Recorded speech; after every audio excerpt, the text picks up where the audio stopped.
So without further ado, I'd like to invite our first candidate, Mr. Rob Ward, to give his opening speech. Okay, thank you very much. Can you hear me okay? Should we start? Okay. Hello, I'm very pleased to be standing as a Reform Jersey candidate for Deputy of St Helier District 2. I'm a teacher by profession with 25 years of public service, teaching science and psychology, and as a head of department. I'm a proud father of 2 children who are educated in Jersey and now at UK universities. And as president of the Jersey branch of the National Education Union, I led the campaign against cuts to newly qualified teachers' pay and have fought consistently against real-term cuts to education funding. I work with other unions in the Joint Council to protect workers' rights across Jersey. I will take my commitment to public service into the States and be a strong and consistent voice for the people of St Helier. I am standing for election because I believe we can create a society where all islanders have access to a decent standard of living from cradle to grave. I want to live and to contribute to a community where a baby is born into the best possible healthcare, where parents have meaningful maternity and paternity leave, and then access to preschool provision that allows children to thrive. As they grow, they can be educated in well-funded schools that are not exam factories, but real centres for lifelong learning, with the best supported and respected teachers in the world. We need to ensure through properly funded access to higher education and vocational training that as our young people mature, they can fulfil their ambitions and provide the skills that our wider society needs. Education, training and sticking to set targets are the keys to addressing our population growth and the subsequent stresses on services and infrastructure. These pressures are particularly felt in St Helier. We need and can create access to affordable and quality housing so that as people move on and have families, they do so in the best possible accommodation, so that the plague of low quality and health damaging housing is removed from our communities because we are too civilised to allow it to exist. We will address the spiralling rising rents fuelled by the damage done to social housing sector by misplaced policies from previous states members. Ensuring that as our population ages, there is respect, dignity and care for those who have built our past is the truest indicator of our wealth. For all of this, we need a strong, confident and growing economy that works for all. We need to reverse the economic trends that have seen it become harder for islanders to get by. We need to ensure that the finance industry is supported and protected by remaining at the top of the league for its international obligations and cooperation. We need to ensure that the diverse economy in Jersey is supported. We will cut Class 2 contributions for the self-employed on lower incomes. We all have a role to play in our collective success so we can all benefit. We need a fair and simplified tax system that stops increasing the burden on low and middle income earners, pledge 1 of our manifesto. Our government needs to work for the people. We have wasted enough money on decisions over the hospital, on employing UK consultants to advise ministers and top civil servants, whilst at the same time essential services and frontline workers' jobs are cut. There are too many examples of top-level waste and misguided investment that needs to stop. It is time for change. It's time for the accountability of party politics and for the coherent, considered and costed blueprint that our manifesto offers. There is so much to be proud of in St Helier and across Jersey, but so much that can be improved if we have the political will to make it happen. Reform Jersey candidates have this, but we need a mandate from voters. You have the chance to enable this positive change on May the 16th. From young to old, you have the opportunity to vote for a team with all islanders' futures at the very core of our values. So vote for me, Rob Ward, and vote for your other Reform candidates. Thank you very much.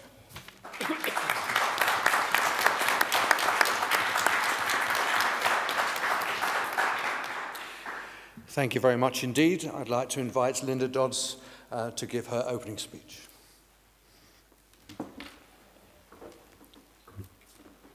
Good evening.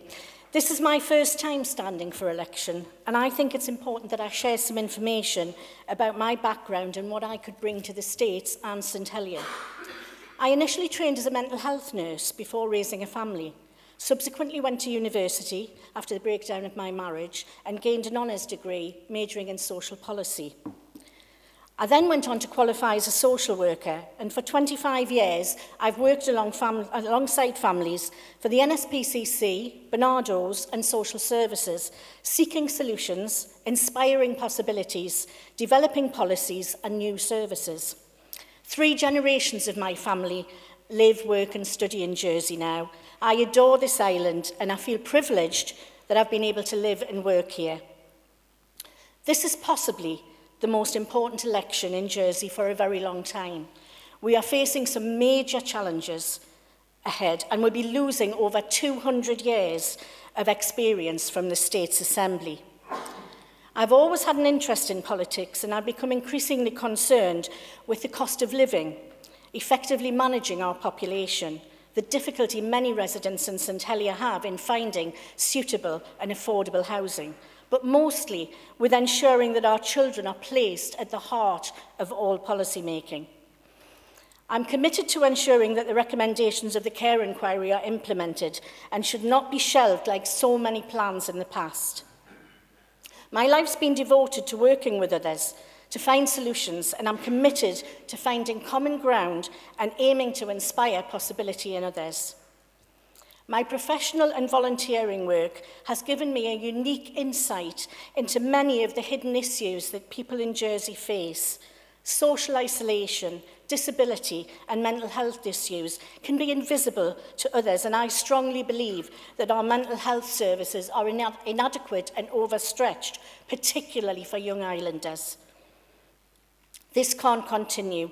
We are still failing our children and young people.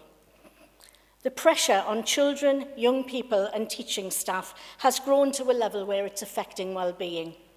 We see increasing mental health issues, self-harm and stress as we become more focused on testing knowledge than enabling children and young people to develop a lifelong love of learning. The numbers of our young people who are experiencing significant mental health issues continues to increase, and those affected are becoming younger. We need to organise and engage more closely within our society, bridging the gap between our government and the rest of the community in order to share our aspirations for a better way. I'm committed to working cooperatively, using what I've learned to be of service to others, and my aim is always to find consensus and positive solutions. We've heard said that individuals can't make a difference. I'd challenge that view. Indeed, I'd suggest that all change begins with an individual. Identifying a shared purpose, creating a solution-oriented discussion and developing consensus. That is the way all change is effective and is the basis of innovation. Whilst it's important to learn from the lessons of the past, dwelling in negativity doesn't help us to achieve our goals. We should be building on our strong economy and the progress we've made, celebrating Jersey's uniqueness, creating a positive environment to develop the digital jobs of the future, and striving to improve those areas where there is still much work to do, such as education, access to justice and mental health.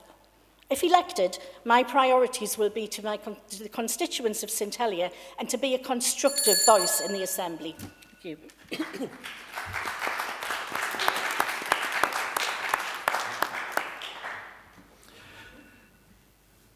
Thank you very much indeed, Linda.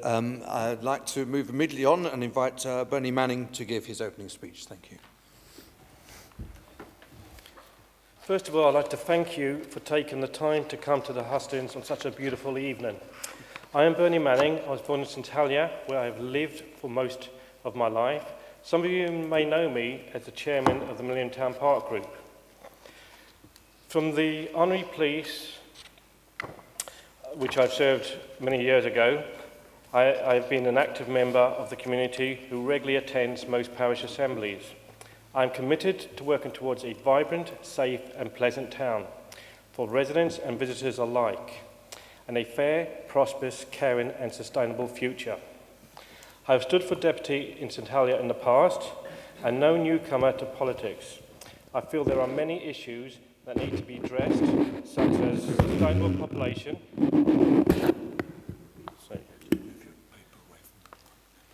such as sustainable population, GST and parking in St Helier. I'm not in favour of the goods and service tax, but until we find an alternative revenue, GST will probably need to stay. I would like to see GST removed, though, from essential items such as food as soon as possible. The lack of parking in St Helier is causing parking difficulties for visitors and residents of St Helier and needs urgent attention. The state should help to make the dream of home ownership become a reality for as many as possible. We need greater access to affordable accommodation.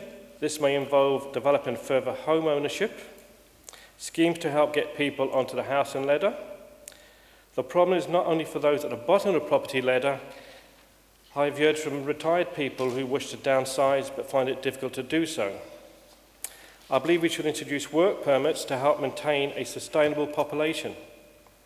Past and present failures to meet policy guidelines have been the result of insufficient controls and measures. However, population control should not be exercised in a way that jeopardises the health of our economy on which the island's social policies depend. My politics are not about left versus right. I believe politicians need to work together for the benefit of St Helier and the island, no matter what their political persuasion. If I'm elected, parishioners of St Helier will have someone who has the experience and knowledge to deal with the complex issues our state's members are expected to deal with. My current involvement within the parish of St Helier include member of St Helier Roads Committee since 2014 and a member of St Helier Accounts Committee since 1997. I'm the founder and chairman of the Millennium Town Park Group. I'm vice chairman of the St Helier and Fanshawe Twinning Committee and also on the St Helier and Community Committee member. I'm also actively involved in the community, including chairman of the Righty Sailing Trust, and I'm one of the founders of the Jersey Soul Club, which meet regularly and have fundraising events for different charities. Over the years, I have also been an honorary police officer, vice president of the Jersey Federation of Small Businesses, and chairman of St Helier Retail Group, and finally, chairman of the Retail Training Network. I would be honoured if you vote for me, and in return, I pledge to serve to the best of my ability and to make informed and considerate decisions, to ask questions, but not just for the sake of being heard, to be an effective and caring personal representative, and to strive for fair treatment for all. Thank you.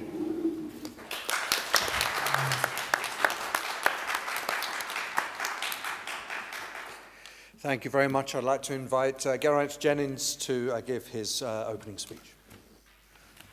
Good evening, bonsoir, thank you for coming. Now, what is a politician? One of the definitions is somebody who can sit on the fence and keep both ears to the ground. Now, it's sometimes quite a good idea to sit on the fence while you're making up your mind and to be able to listen, to take on board everyone's views, to listen to all sectors of the community, to listen to business, to listen to people with special needs. But sometimes you really need to have to make up your mind and get off the fence.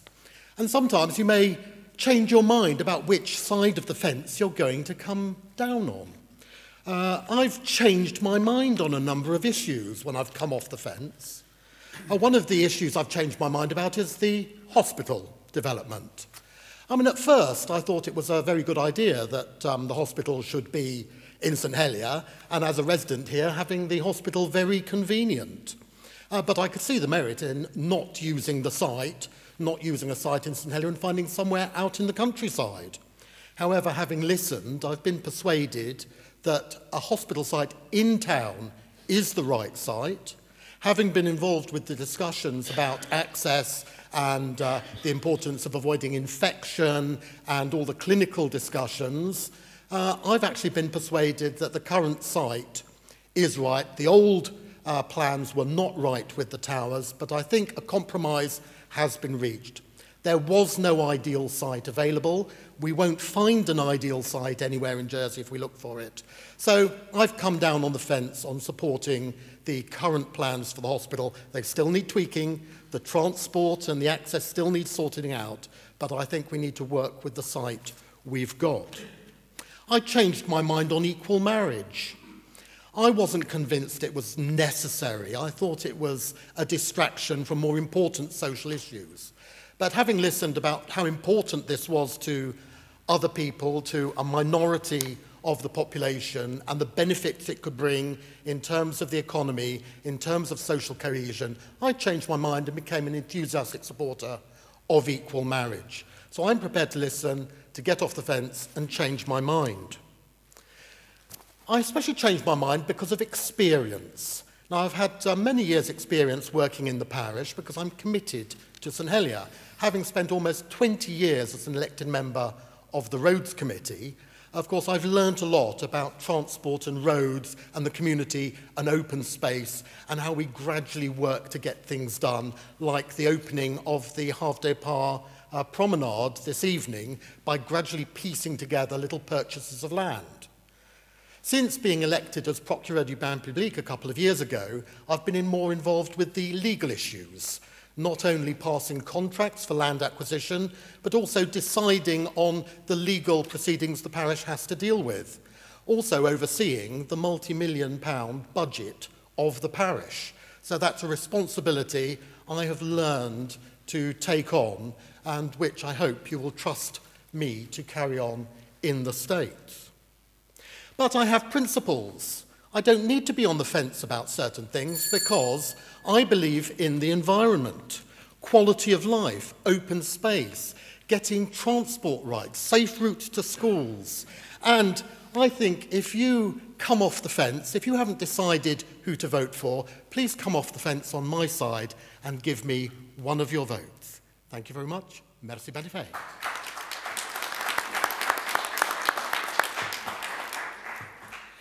Thank you very much indeed, Geraint. I'd like to invite Jeff Southern to give his opening speech. Thank you, Chairman, and thank you, members of St Helier No.2 District, and especially those of you who intend to vote. When I was in the street the other day, a little Irish lady came up to me and said, "What I want to hear from a sitting member, from sitting members, is what have you done?" So here goes. What have I done? It's something like 20-odd things I've just written down in no particular order.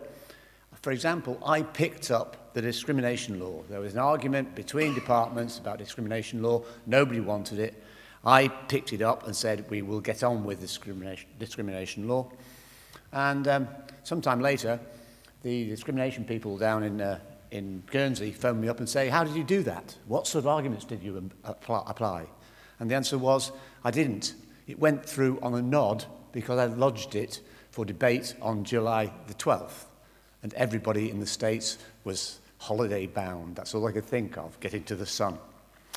So that's a way of doing things not obvious to most. I've brought about a more rapid rise in the minimum wage.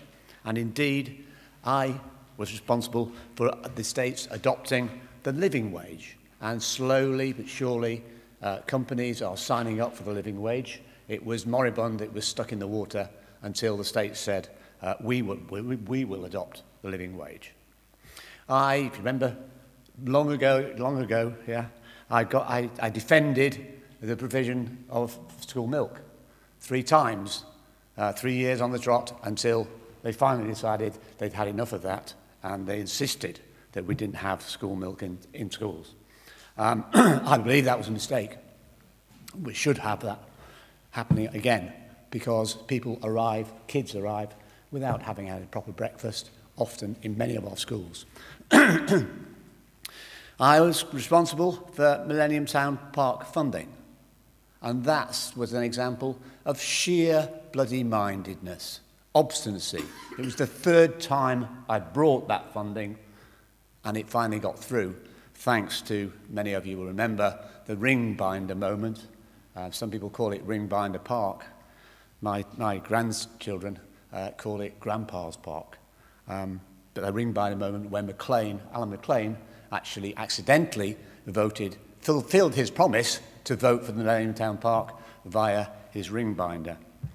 I was responsible for the introduction of redundancy payments into Jersey's economy.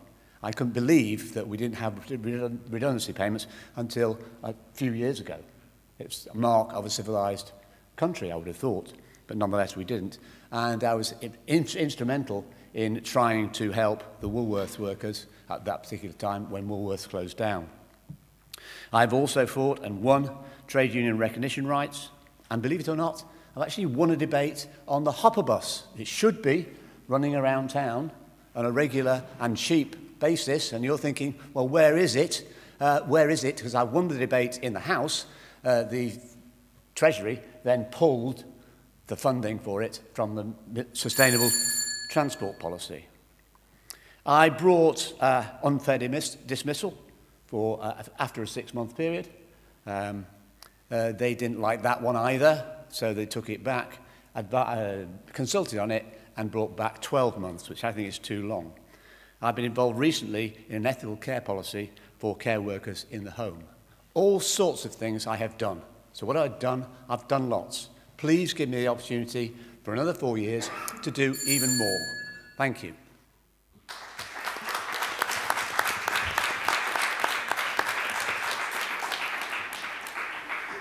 Thank you very much, Jeff. I'd like to invite CARINA ALVES to give us her opening speech. Good evening, ladies and gentlemen. My name is CARINA ALVES, and I am grateful for the opportunity to stand for Deputy of St Helier District 2 as a Reform Jersey candidate. It is time the States Assembly was representative of the people in Jersey. For too long, our views have been put across by those who have not experienced the same Jersey that we have. I am Jersey-born to Portuguese parents who moved to the island in the late 70s. I have lived here all my life. I attended university in Wales as a mature student, where I specialised in mathematics with ICT and secondary school qualified teacher status. I graduated at the age of 25 and have now been teaching mathematics on the island for 7 years. From the age of 13, I have always held some form of employment. It all started with a paper round and cleaning up after horses. At the age of 19, I moved out of my family home and rented my first property in St Mark's Road. I worked long hours and in various jobs. These jobs included working as a shop assistant at the co-op, an interpreter for a local doctor's surgery, a youth worker and a teaching assistant at La Rocchia School working with children with special educational needs. I did this for 3 years in order to pay my bills and secure my goal of going to university and becoming a mathematics teacher. I completed my degree debt-free and secured a teaching job 6 months before graduation. I achieved all of this through dedication, hard work and determination, the same qualities I still hold today and will apply to the post of deputy in order to best serve the constituents of this district. The Jersey I see before me today is a far cry from the Jersey I remember growing up. I often have conversations with my students about what was available to me in St Helier when I was growing up, and I really do sympathise with them. So little is still around. St Helier was much more than the concrete jungle it is becoming. The overdevelopment of St Helier needs to be addressed. There is only so much our infrastructure can take, and many residents are already suffering the consequences. It breaks my heart to see that the government has left buildings which once housed entertainment for youth and families fall into disrepair to be transformed into business premises with no replacement. We must make investment in our youth and families a priority. They are our future. As a dedicated professional, I often feel guilty for not being able to do more for my community, but the current government are failing people like me and others of my generation. Due to the ever-increasing cost of living, we are too busy working to be able to live day by day. I often hear friends of mine say they have lived here all their lives, contributed to the system and want to stay here, but they cannot afford their own homes. And yet, some still ask us, what can we do to encourage our university graduates back to the island? When I returned to Jersey after university, my husband and I were left with little choice but to rent substandard, damp and mouldy bedsit in David Place in order to be able to secure a chance of affording our own home one day in the future. What about quality of life? With the rise of poverty, unaffordable housing and dwindling quality of healthcare, the island needs individuals who will work together and tirelessly towards rectifying these issues. Without you, the government cannot exist. It is imperative that your views and opinions are heard regularly. If I am elected, I will always make myself available. I know how important it is to have easily accessible representation, information, and have a good, solid team behind you to provide support. No one can claim to be an expert in everything. If you vote for me, you won't just get me. You will get a whole team with a variety of skills and a variety of backgrounds and an abundance of experience. Change is happening, and we must elect a government who can truly relate to the public and is capable of working together for the greater good of the community. Your voice is your vote, so please use it wisely. Thank you.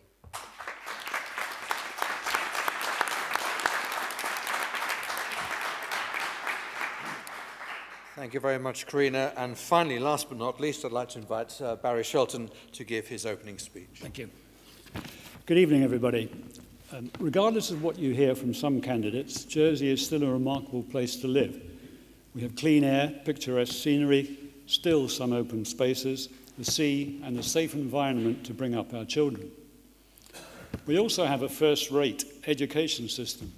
For instance, I'm a qualified accountant with a degree in law, all achieved after starting in a state's primary school, the old St Mark's in District 2. However, we fail in some notable areas, the main one being the quality of our present and perhaps some future states members. Our present members have failed to control the massive government overspending, £27 million on the hospital without a brick being laid, £21 million on the care inquiry, and now £42 million on the vanity project at the airport. And this profligate spending of our money continues on an almost daily basis. Such misuse of public funds has left little over for the aged in our society. They've even taken away our pensioners' Christmas bonus to help pay for their mistakes. It may surprise you to know that the income support for pensioners in England is on average £15 more per week than it is in Jersey. How did that happen in such a supposed wealthy island? We need to restore the Christmas bonus, we need to increase pensions, and we need to abolish GST on food for the benefit of old and young alike. And we can do this by getting a firm grip on state spending and not by increasing taxation. Increasing taxation doesn't help, regardless of the government being left or right-wing. To get back control of state spending, we need to elect strong-minded, independent candidates who have no allegiance to any particular party or political faction. State's income is now around £750 million a year. Careful management of that will ensure that there are adequate funds to allow my proposed social policies. Another problem area has been the provision of new affordable housing. This should be part of the remit for both the Jersey Development Company and Andium Homes. I would also propose that Andium tenants be offered their homes to buy at a discount appropriate to their years spent as tenant. This could be widened to the housing trusts sponsored by the states. In addition to this, the states could guarantee young people's mortgage deposits to reluctant mortgage lenders to encourage them onto the housing ladder. I'd like to remind you of the final sentence of a letter recently written to the JAP by Brian Houghton, a resident of No.2 district. He says, "We need professional, educated states members who don't keep running to the United Kingdom for expensive consultants who cost a lot of money that could be used for education." You've heard everyone else's wish list tonight. I'm surprised that no one's offered to raise the Titanic so far. I don't have answers to everything, only my wife has that, but I hope you've heard enough to consider me for one of your votes on May the 16th. Thank you for listening.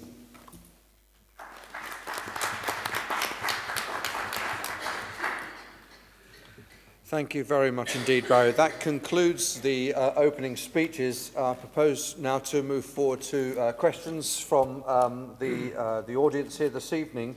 We're going to take 2 questions at a time, and I think there's a roving mic somewhere or other. Thank you. Jan has got the roving mic. And we'll take the questions, and then each candidate will have the opportunity to speak for 2 minutes on both those questions. Can I please remind those who wish to ask a question, first of all, to give us your name, and may I remind you that it is a question. It is not a statement, it is not a speech, And the question, please, must be addressed to all the candidates and not to any one individual. And we have up until about 9 o'clock, if we should wish to continue to that time, but or until questions have run out, at which point I would like to invite each candidate to give a 1-minute summary or just a last-minute appeal to you before the close of the evening. So if we have any questions, I'd be delighted to take them now, and the candidates will answer them in rotation, starting with Linda Dodds. Any questions from the floor, please? Don't be shy. We've heard all about standard of living, community education, economy, taxation, population, justice, hospitals, social cohesion, environment, discrimination, living wage, employment, youth and facilities, and pension bonus, and losing 200 years of experience in the States. You must have a question. A lady at the front here. Thank you, Jan, if you'd like to bring that down. Hi, thank you. My name's Alison Baker. I'm a resident and a business lady in St Helier. My question's not very well formed, I'm afraid. It's just come into my mind now. But I'd just like to know the views of our candidates on the tax situation. We all know that we need to fill a hole, we need to raise more funds. What are your views on 2 points, in my opinion, on the tax situation? One, which is 0-10, and is that going to be addressed again? I feel that UK companies should be paying their fair share towards our income and not leaving all the burden of tax on local businesses. And the other is our wealthy income from our new residents, which is lovely, and we like to welcome them.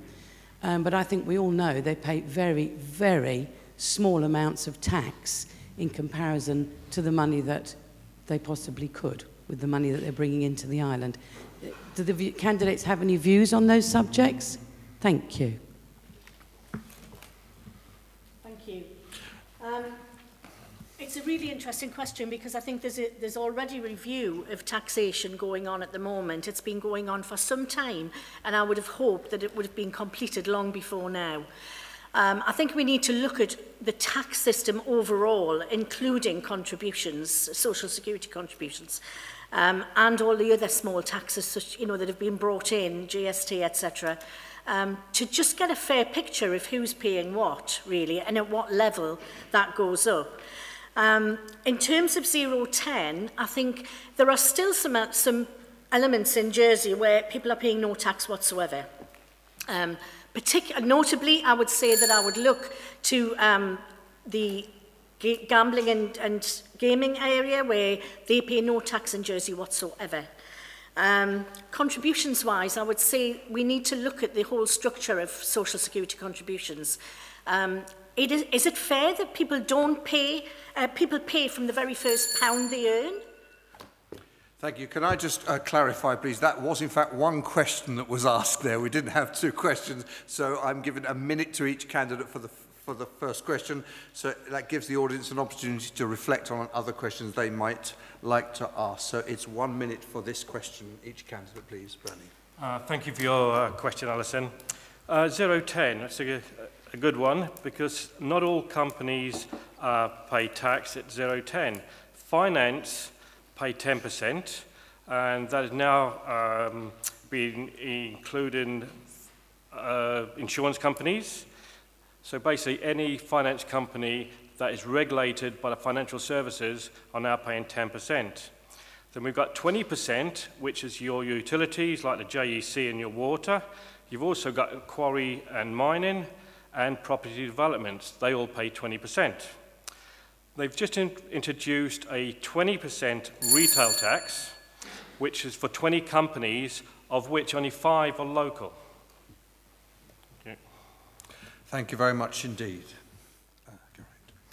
A former French finance minister said that the art of taxation was rather like plucking geese.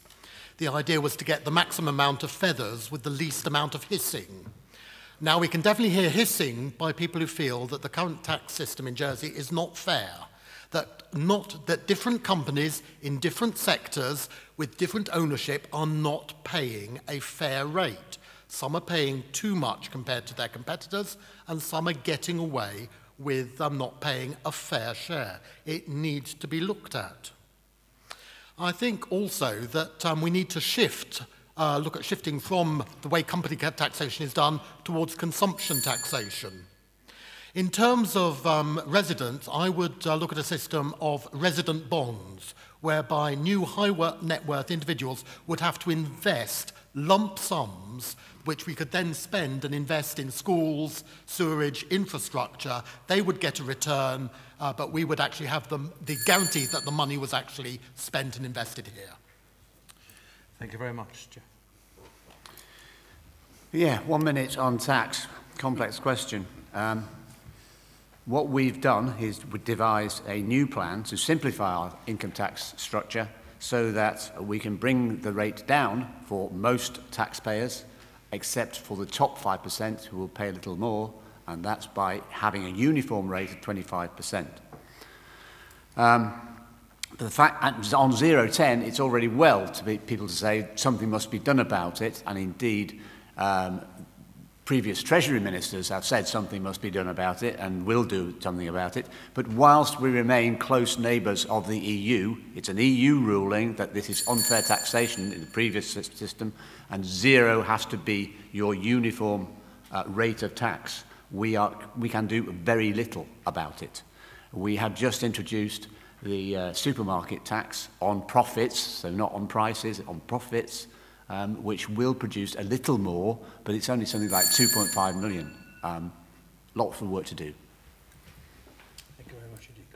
Okay, so at the moment we need to protect the 0% tax on all non-finance because there are investments coming in, and if we don't do that, they are more likely to go elsewhere.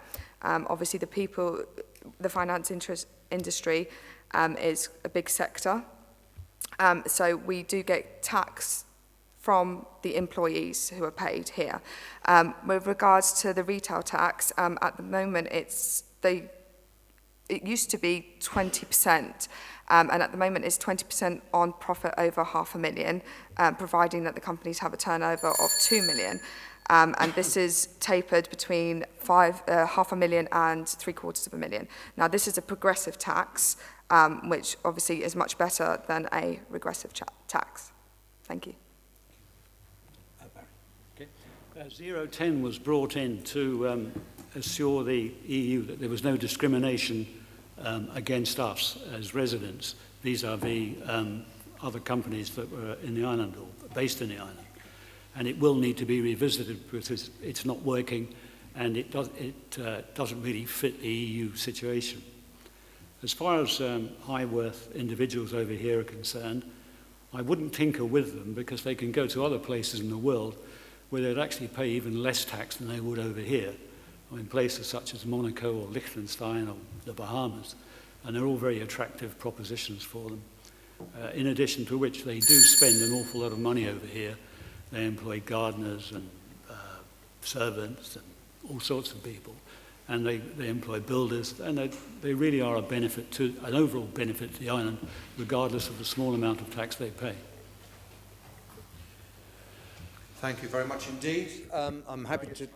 Oh, I beg your pardon, Robert. I mean, it's a fascinating topic. The unpalatable truth about 0.10 is that it will remain for some time, particularly at a time where there's economic uncertainty with Brexit and changes in the UK. So unfortunately it will stay for a while, and the unfairness that is inherent in it will be there. In terms of high worth individuals that are here or high earners, what we need is a single tax system, and that's what we propose. Everybody on the same rate, the marginal rate, having the same allowances, which means that high earners will pay slightly more. But I think that's acceptable, and I don't accept the argument that everybody with a bit of money will leave the island. Jersey is a beautiful place to live. It's close to Europe, it's close to the UK, it has networks and ties elsewhere. People will stay. Thank you, Rob. My apologies. It's a reminder that not just in politics, you have to look to the left and to the right to find balance. Are there any questions, please, from the floor? One gentleman right at the back there, and I'm happy to take a second question to give 2 questions to the candidates. Sir. Hello, my name's Peter Guarino. I live in St Helier.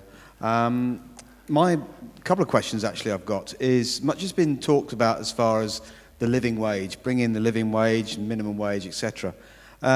What are the candidates' views on this, and the effect that bringing in, say, for example, a £10 living wage, the knock-on effects that will have in pushing up prices within, for example, the hospitality trade, thereby hoteliers, etc., having to push up prices, and the knock-on effect that would effectively is having maybe dissuading tourists from coming to the island. It's a very fine balancing act from what I can see as far as that, and I'd like to find out their views on that. Then the other issue I'd like to talk about is, I've been back on the island for 20 years. Can somebody tell me why UK retailers are allowed to charge VAT in Jersey, and what are the candidates' views on that as far as effectively removing VAT from island shops? I think, you know, you look at a number of UK retailers on the island, they're charging not only VAT but GST as well. That can't be right. Thank you. That is two questions, so I'm happy to open that up for 2 minutes for each candidate. The first part being living wage and its effect, and the second part is retailers charging VAT. We begin, please, with Bernie, and I will definitely look to my right as we continue in the conversation. 2 minutes per candidate on those two questions. The living wage, which is only £10.20 for Jersey. In the UK, a lot of the businesses now are looking to actually implement throughout this year a wage of about £9 to £9.80 for a lot of the bigger supermarkets, whereas our minimum wage is only £7.50. So if we're not careful, we'll lose a lot of the people that we get over to the island to work into the retail back to the UK. And also, as the states have now said that they're going to pay at least a minimum wage, and they want all their subcontractors to start paying a living wage, I think the living wage will actually come quite quick now. It won't be in 4 years' time. I think by 2020, most of the island will be on at least a minimum wage. When it comes to places like hospitality, hotels, I think when they start sorting out the minimum wage, they need to take in more, they need to take into the living costs. At the moment, they're only allowed to charge X amount, I'm not too sure what the figure is, for food and lodgings, which is a very low amount. That needs to be readdressed and be part of their wage. But I definitely think we need it. Our minimum wage is now $7.50, $7.83 in the UK. We need to move forward. Thank you very much indeed. I'd like to invite GERAINT. The thing about the living wage is it's not only a matter of morality in ensuring people have enough to live on, it's also a matter of efficiency. Is it sensible to use the benefit system to top up low wages? So taking taxation and, in effect, taking that money, transferring it to the low paid so that companies can continue to take that instead of reducing the taxation on the companies or on the people and actually ensuring the companies actually pay enough. It brings people into the community, takes them off dependency on benefits and ensures the efficiency of the allocation of resources within the economy, properly pricing labour and properly enabling people to take part and feeling they're actually earning what they're actually contributing to the economy. In terms of the pricing of goods, unless you introduce price controls, it's very difficult to stop companies charging what they think the market will bear. But the market will only bear what they think people want to pay. But they have to know. So I'd say transparency in pricing is important. And there must be some way of being able to name and shame companies who outrageously do not remove the VAT and then add on the GST. If we had some sort of labelling of a fair pricing system, that should be able to do it. I remember years ago, I think the Chamber of Commerce had no VAT charged here in order to have a guarantee. But that sort of branding, I think, is the only way to ensure consumers know that what they're paying is a fair price. Thank you very much indeed. Okay, the first thing to note about the living wage is it's entirely voluntary. The employer volunteers to sign up for the living wage if he chooses to. And that depends on his business model. If his business model allows it, then that will be possible for them.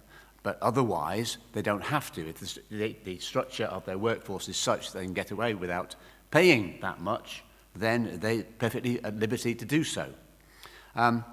But what we've got to think about is in the situation where you mentioned about hospitality, for example, why is it that we import most of our workers in hospitality trade? It could be that we simply don't pay enough to attract local workers to actually take on those trades. And certainly if you are paying a living wage with the associated pride and customer service and loyalty that goes with often the living wage, then perhaps we'd get our own locals deciding to move into those areas that traditionally they haven't done so. VAT is a very difficult one. I never thought I'd end up sounding like Senator Ozef, but I will. There must be, as my partner next to me said, some way of naming and shaming those people. But if the fundamental costs involved in trade in Jersey are actually the price of commercial rents. Now, if you can take some action on commercial rents and bring those down, then we might be able to, we might see prices in general coming down also. Thank you very much indeed. I think this boils down to poverty. A person on a minimum wage doing 40 hours a week for 52 weeks a year is earning a mere £15,500. Okay, poverty is classified as 60% of the median wage, which is £18,000. At the moment, the UK are actually paying more for their minimum wage than we are, and I think that's embarrassing, personally. I can understand people having a worry about the impact on hospitality, but there was a report published which said that actually our economy would increase by 2.4 million at a rate of 45%. With regards to the VAT that certain companies charge, I think like it's been mentioned before, this needs regulation and really looking into is the only way. I've noticed it myself as well in shops like New Look, etc. Thank you. Yep. Even a living wage of £10.20 an hour wouldn't be enough to get people off income support if they really want to stay there. The rents are so high that the effect of even a minimum living wage of £10.20 won't make a lot of difference to people. And in any event, I would imagine everybody in the finance industry is already earning that. The states have already promised it. Everybody in the building industry is earning more than that. So it relates to very, very few people. And perhaps a special case may be made for the tourism industry as a whole. As far as VAT in shops is concerned, most shops only charge the GST, and in particular you'll see it in Marks and Spencer's or in the Co-op. They just charge you an extra 5%, which is Jersey's GST. If companies are charging the full VAT and GST on top, then you can vote your feet and go to Amazon, or simply not shop there, use a different shop. It's almost as simple as that. Thank you very much indeed. Thank you, Rob. Okay, isn't it? I'll take your second question first, answer it in 20 seconds. Double jeopardy on tax like that is absolutely wrong. The companies here are making enough profit anyway, and yes, it should stop. as simple as that. And I'm sure it is not beyond the means of Jersey states to do something about it. So yes, it should stop. In terms of the minimum wage, I think it's a crucial thing for a civilized society. And it can happen, and it will not destroy businesses. I'll give you an example, a genuine example. My daughter, and I won't say which coffee shop it is on the island, but it's a local coffee shop. When she was working and comes back from university, she's paid £9.63 an hour. Voluntary, they have loyalty from her, their staff are loyal, when they train them they stay, and they save money in the long term. A minimum wage impacts on so many areas of the issues that we face. For example, in our population, with a minimum wage you can't undercut local workers, and therefore that exploitation and importation of workers for those reasons will stop, and we can do something about it. So it has an impact elsewhere. It also means, for example, if you're on a minimum wage of £10, 37 hours a week, that's £370 a week. Let's take it weekly. An Andium Homes one-bedroom flat can be £200 a week. You're still paying more than half of your wage in rent. So actually, there are some other issues that we have to address at the same time. People stay in poverty because of low wages, they stay in poverty because of high rents, and a lot of the time, a lot of money from social services that could be spent elsewhere is going into the pockets of private landlords, because spiralling rents are causing that to happen, and people can't survive without income support. We need to give our people dignity in their work, and we need to give them value in what they do.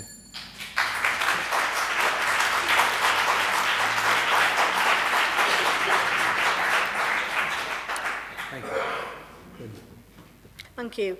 I would absolutely agree and support wholeheartedly a living wage in Jersey. I speak to so many people who are really struggling on minimum wage and can't afford decent housing. I think the key to enabling employers to pay a living wage is to increase productivity. If we increase productivity, that will help them to pay that living wage.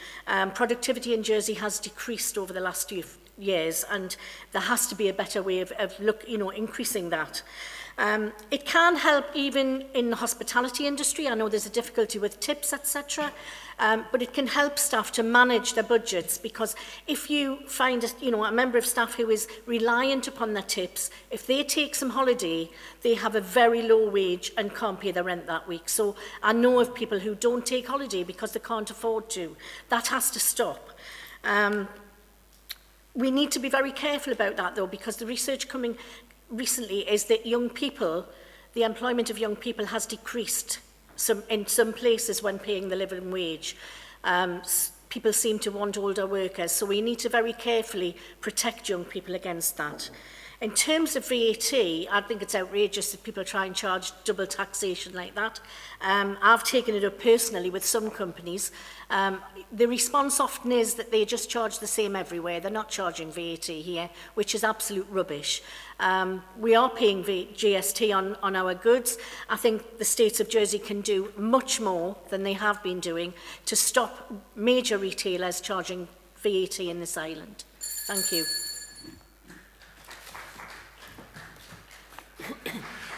Thank you very much. We're content to take some extra questions. If anybody has questions, please raise your hand. Gentleman there, we'll take those two questions in one and give candidates 2 minutes. Hi, I'm Kevin, live in District 2. It's just in the island plan, there's a lot of high density accommodation to be built in St Helier. Do you agree that all accommodation should be built in St Helier, and the facilities to go around it, youth clubs, skate park even? I think there's a skate park proposed in District 2. Just your opinions on that, please. Thank you very much. And then a question from the gentleman just in front. Robert Thomas, resident of St Helier. What will the candidates do to reverse the chronic underfunding of our education system, particularly state secondary schools, where students routinely have to share textbooks and don't have access to basic facilities such as even stools or photocopying budgets? And will the candidates pledge to end the low pay of teachers so we can attract suitably qualified staff to the island? Thank you very much indeed. So that's accommodation and infrastructure around St Helier and the chronic underfunding of education. And Geraint, you start with the reply. Well, as a teacher, obviously, I'm in favour of increasing the pay of teachers, but that means I have to declare an interest on that. But it's certainly true that you can only form the generations of the future if you provide a proper platform to lift everyone up. And that means you've got to have the proper facilities and also that the system actually works together. And I have experience of going from school to school trying to teach with incompatible technology, things which don't work. So the schools are not getting an equal share of the allocation, or if the share is there, it's not being allocated properly. And I think there is perhaps too much of a concentration on getting things done in terms of exams and results without thinking of the wider picture. I'm very much in favour of a holistic approach to education, but also ensuring that these buildings, which are public buildings, are also open to the community, so that when we're investing into these facilities, whether it's digital, whether it's whatever, then businesses, community associations also have access to these facilities. So we're not just investing into very tight exam-focused institutions, but also looking at investing in the entire community.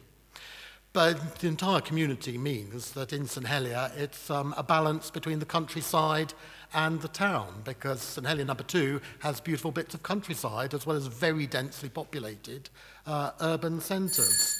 And the thing is that we need to have the balance, we need the skate parks, we need the facilities, but we do also need to house people properly. The investment will need to be done, but other parishes must take their fair share, and everything must be done to work together.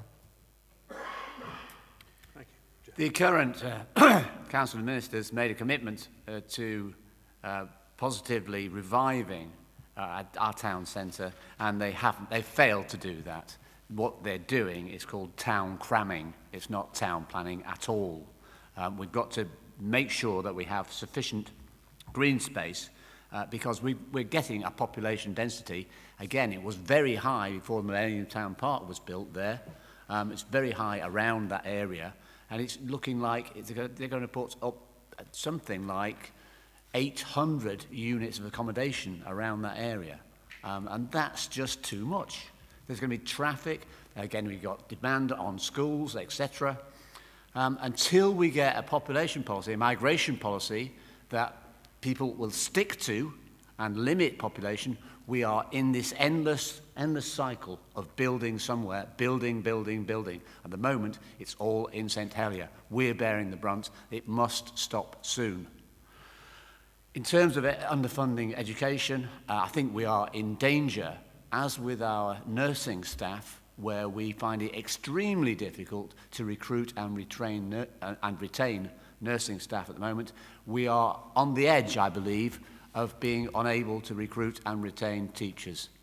And that is vital, because we have cut the pay, we have reduced the pay of newly qualified teachers into the profession, and in a manner that was so offhand. The ministers didn't speak to the teachers' representatives at all. They never speak, they never negotiate. They send in their civil servants with no brief to say, that's the pot, take it or leave it. All right, you have to take it. And there's no negotiation going on. That is disrespectful to our public sector workers in the extreme. Thank you very much. That's what I think. Okay. With regards to accommodation and over developing into Helier, I think it's important that we listen to the residents. I have heard on the doorstep from a young family with 3 children who were promised that a warehouse to the side of them would not be overdeveloped or developed into apartments or a high-rise building that wouldn't be incorporating with the surrounding properties. This particular family got together a lobby group against this. It went to planning and they were ignored. So now, instead of possibly just having 2 units, there's now going to be a massive building, which they never thought would happen when they purchased their property. I do think that maybe we need to in our manifesto, we've said that we should get together a municipal council, and maybe by forming one of these, we would be able to tackle these issues a bit better with the help of the residents as well. With regard to underfunding of education, we do. It's 2.5% of our GDP compared to the UK, which is, 6 at the minute. Look no further, Le Caneve, we're currently in, we've got an issue with the compulsory purchase of some of the land there. I think that it's really important that we invest in our future. The children are our future, and we are demoralising teachers by cutting their pay and cutting funding to them. I know that teachers are actually using their own wages to buy resources for their students, and I think that's unacceptable, and that needs to be addressed. Thank you. Thank you very much. Yes, of course, it's essential that we fund education properly, and we have to pay the going rate to attract teachers to come to the island if they're not already available here. I think that goes without saying. What was the other question? I've forgotten it already. Okay. Oh, sorry, as far as building new housing in St Helier is concerned, of course that should be shared around the island. It shouldn't all be in St Helier, although there is more pressure on St Helier to allow housing than on some of the other parishes, which are much more vocal than St Helier is. So I agree that it's a matter of the authorities in St Helier getting together and having a united front when they feel that there is overdevelopment in a particular area. Thank you very much indeed. Moving on to Rob. Kevin, I think it was your question about housing. Yeah, absolutely. Town cramming is exactly the phrase to be used. There is high-density housing in St Helier. I've been talking to somebody on the doorstep who was very worried about the development of lots of flats, and this is the problem.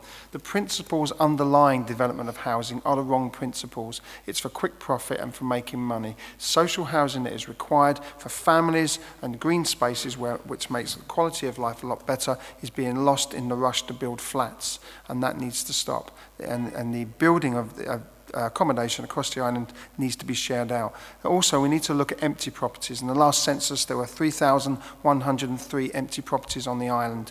Something needs to be done about those, and we would introduce an empty property tax as an incentive to get those back into the housing stock, which is essential. And in terms of education funding, I must declare my interest as a teacher and as president of the union. We've got 2 minutes. I could go on for 2 hours. Okay. The medium-term financial plan, when it was voted for by states members, not Reform Jersey candidates, members, I've got to say they voted against it, had a real-term funding cut of £2.8 million for education over the course of the medium-term financial plan. When you take demographic changes, there was no extra money. Growth funding was a misnomer and it was a lie. There was £2.8 million cuts. The reality of that is there is a huge lack of investment in schools, and schools are struggling. I'll give you an example. I know a science department not very far from here that has effectively £8.50 per child for the year to fund their resourcing. A textbook is £16. So if you share a textbook, you will have nothing else to go with it. We cannot educate our children to the standard that they need to be educated for the future of this island under those circumstances. And yes, there's been an utter ignoring of teachers over their pay, as with other states workers. We saw it in the disaster of workforce modernisation, and the arrogance of the Council of Ministers and the States Employment Board needs to stop. Thank you.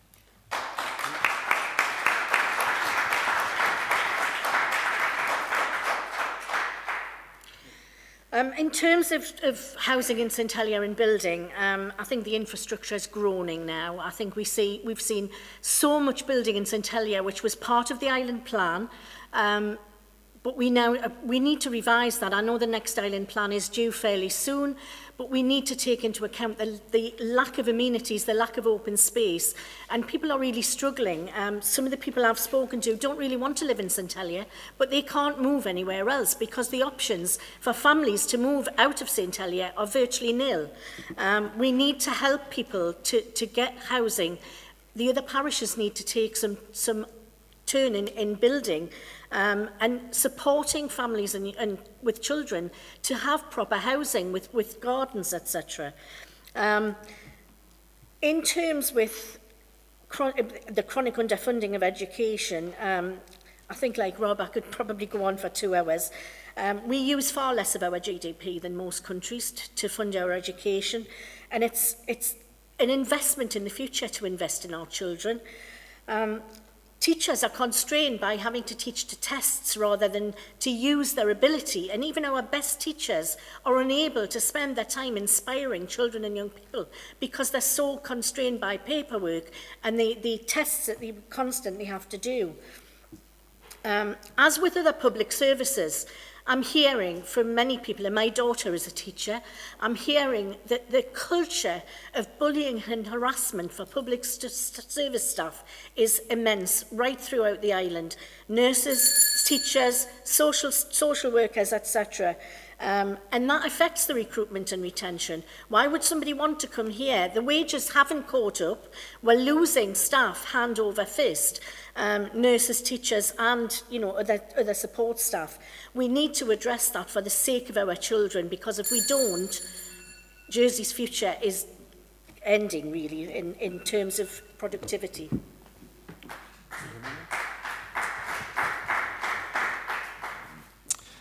Thank you, Kevin, for your question. Town cramming is a term most of the candidates seem to agree with, is what has happened to St Helier. We've got Play.com site, the Ann Street Brewery, Ann Court, and the Gasworks site, all going to come online in the next few years. I helped 2 families in Tunnel Street to successfully appeal against the proposed gasworks site by the gasworks company. We managed to get them to reduce slightly the amount of flats and not so high and overlooking their gardens. Lucky enough, they decided to sell up because they thought we were too much of a pain, because we kept appealing against their plans. Andium Homes are now going to take that over, and they're going to hopefully extend the town park. I'm still fighting for that. So that's going to be a bit of open space. Unfortunately, if we don't want people living in the green zone and overdeveloping the green zone, we need to find other areas. But there are brownfield sites that we could be building on. There's ex-greenhouse sites that have been derelict for years, and no way are the farmers going to pay to clear them up to grow potatoes. It's not in their interest to do so. It's not viable. So we should start developing some of those sites. I think the other gentleman's Mark, I didn't quite catch his name. Low-paid teachers. Yes, I think that is wrong that they actually cut the starting pay for the teachers. I know a few teachers that I've spoken to, and they have told me that they're working longer hours and for less pay. They've had pay freezes over the years, and they expect to go in at 7:30 in the morning and sometimes don't leave till 5:30 in the evening.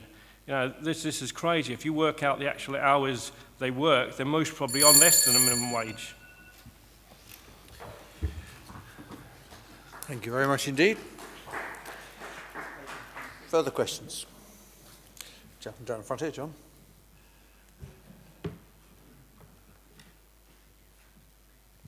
Good evening, the name's John Baker. I'm interested in what the candidates might be prepared to do in terms of the work once they get in. Would you be prepared to work with the government in terms of, I mean, for instance, the deputies don't normally get to be appointed ministers. I know we've got a few, but they're generally senators. Would you be prepared to accept a post as an assistant minister, or would you prefer to stay as a backbencher? And bear in mind, obviously, backbenchers can make a lot of noise, but usually don't get very successful with their propositions. Or would you prefer to sit on scrutiny? Thank you. Thank you. Is there If you wanted to be an assistant minister, which ministry? Is there a second question that we can double up with? A gentleman over there.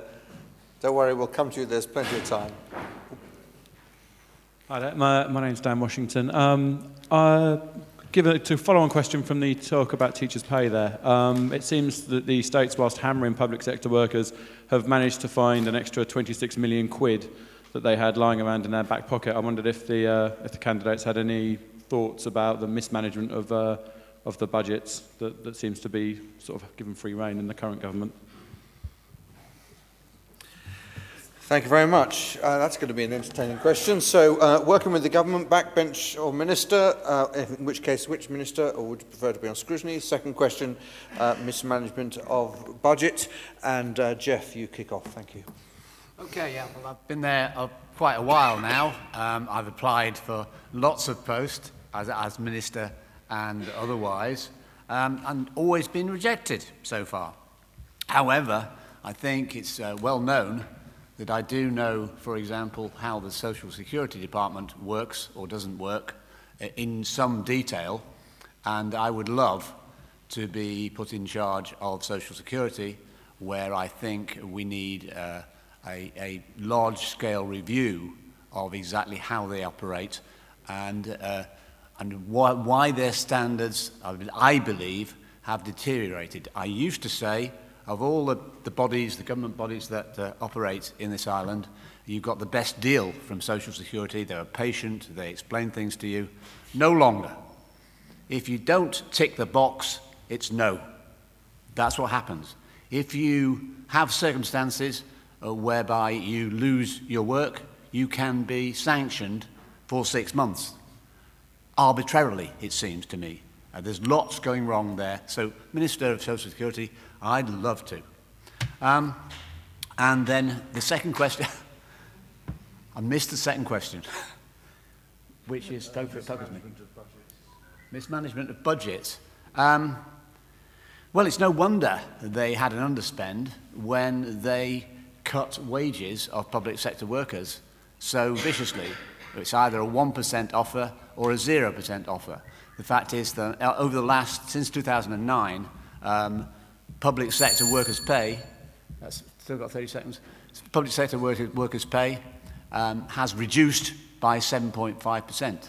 The offer that was made in the reorganisation offer for the next 4 years cut pay, again, by another 8.5%, 15% worse off, and you've got to do this modernisation. No wonder it was rejected.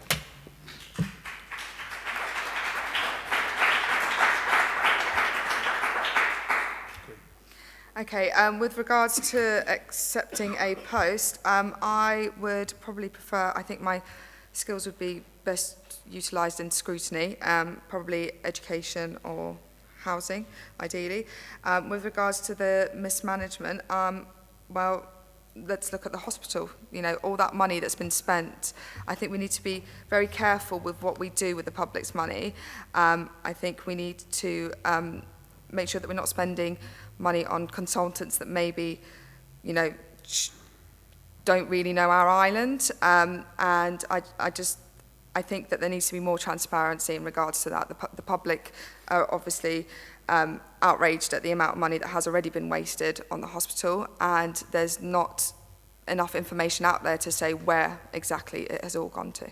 Thank you.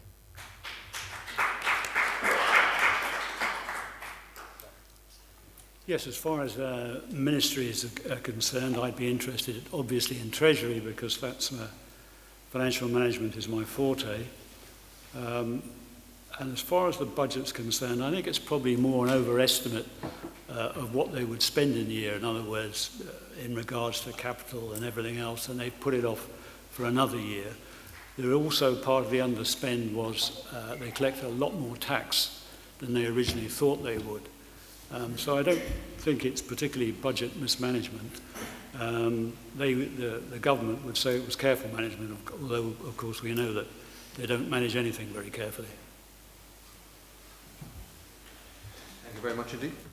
In terms of a post, I've been involved in scrutiny as a representative of teachers, so I've done that before and it's very interesting. I would obviously be very interested in something to do with education, because what the education department means and what the ministers need to do is actually know their subject, so that they're not run by civil servants who feed them information and therefore control what's going on. And that leads us beautifully on to the second question, is that's exactly why there is an underspend, because there is incompetence or dishonesty. I hope it's just incompetence, which is a strange thing to say, which means they don't manage in the budgets correctly. And I think it's absolutely criminal that schools, for example, with headroom funding, that's the money left after you pay for all of your teachers, to actually spend on resources, can be as low as 3% on this island. I'll give you a context, it's 20% in the UK. If you want to look for efficiencies, look for what teachers do, because they work absolute miracles every day to provide education on this island, and the underspend should go directly back to schools. It should never have been there in the first place.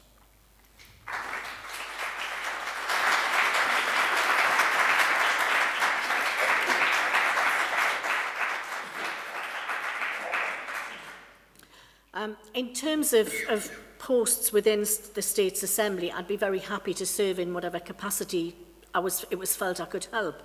I would be interested in something like scrutiny or ministries, purely because, you know, I think you can have more involvement and you can have more influence in those areas. Backbenchers can bring propositions, etc., but it's a lot more difficult to do that. In terms of the mismanagement of budgets, having worked for the States of Jersey for about over 12 years, I was really shocked at the mismanagement of the budgets that I was aware of. I previously was managing a 7-figure budget for the NSPCC in the UK, and it was drummed into us from day one that to be responsibly using and managing public money was incredibly important. People are paying this money for a certain purpose, and to misuse it would be criminal. Within the States of Jersey, I was absolutely astounded to find that if you don't use a certain aspect of a budget one year, you lose it the next year. So people waste it. People will waste money just to use that bit of budget up so that they don't lose it the following year. That's crazy. We have to give people incentives to save money, not punish them by taking it away if they have an added increase the next year. If we gave managers more control over the budgets and being able to via money from one to another, if they were able to save, there would be an incentive. Like Rob, I hope that it's incompetence rather than anything else. I'm hoping that Charlie Parker is really going through everything with a very fine-tooth comb, because I have great faith in him. Him and the Children's Commissioner together, I think, can do great things with schools and other services. But I think we really, really need to be very careful. John, if I'm successfully elected, I'd like to be on a scrutiny and planning committee. I've had experience with planning committee. In the past, I've been on the implementation group for the Millennium Town Park, and like I just said, I was successful with a group of families on the planning appeal for the gasworks site. So planning would be one of my fortes. And I believe we need to put a stop to all this overdevelopment without adequate open spaces. So that would be for me. And also, if elected, or whichever candidates are elected, we're going to have to work on the next island plan, which is due out on in 2020. And I think being on the planning, you'll be able to have a greater insight on what should be in the island plan. Mismanagement of budget. Like Linda's pointed out, in the past, when you've come to the end of your budget time, loads of departments had wasted money. They pre-bought stuff which they didn't actually need because they didn't want the money taken away from them. Under the new system, which Park is introducing, this shouldn't happen. So there shouldn't be any mismanagement of budgets. Thank you.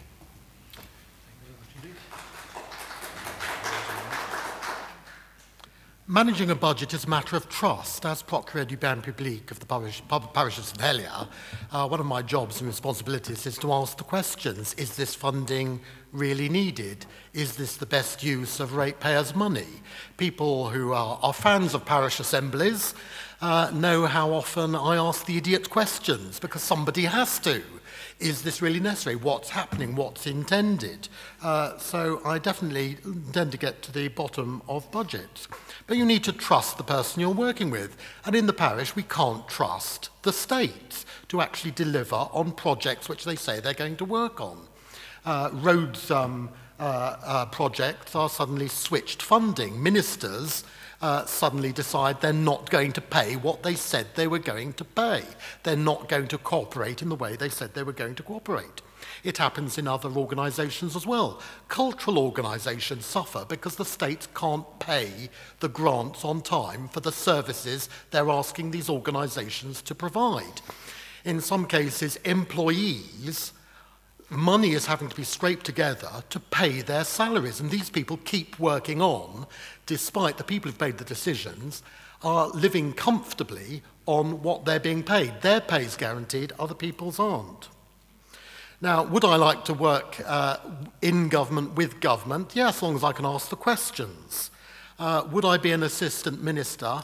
Well, I think the system needs to change, because at the moment the ministers are just making decisions on their own. They're not working properly with assistant ministers. I think we need more of a collegiate, team-based thing where you have a small team led by a minister, but with people working with them, not the ministers and assistant ministers, because at the moment there's no... You might as well speak to the organ grinder, because the monkeys really aren't saying anything. Thank you very much indeed, candidates. I believe there are a couple of questions at the back there earlier. If we could have the microphone there, and there's a lady there in purple, and there's a gentleman over to the side there with a green pen. Doesn't matter who goes first, 2 questions.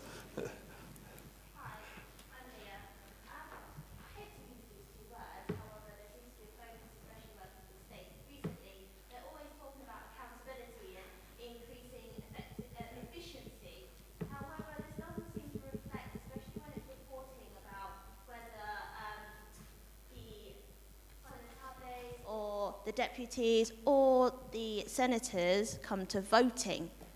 So there's been a lot of scandal where they haven't been there to vote, or they've been stepped out, and the whole accountability and efficiency doesn't seem to apply. How would we hold these people to account, especially the fact that they are elected to represent the people of Jersey?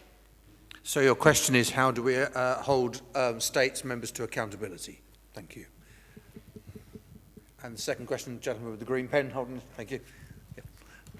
Good evening, John Collier. It's somewhat of a follow-on to the gentleman in front of me a couple of questions ago, with the town cramming point. With the ever-increasing population of the town, with the building that's going on, which you can't knock because people have to live somewhere, the lack of parking in town is just dire at the moment. I moved from another parish with my family just over 3 years ago. Around the Arts Centre, there was, at that time, the Ann Place and Charles Street right next to us. Not too much of a problem. That's about, there's only half of it left at the moment. The Gas Place car park, which is now Millennium Park, everyone loves the green space, but it was a large car park, held lots of cars. What plans are there, if any, to accommodate those residents of the town for their cars, for those people coming into town for work? They have to park somewhere. They can't all get on the bus. They bring their cars in. Most of them park, obviously, in Green Street, Pier Road, on the Esplanade. Round the north of town, there's nothing. It's all 3-hour shopper parking. Completely useless for residents.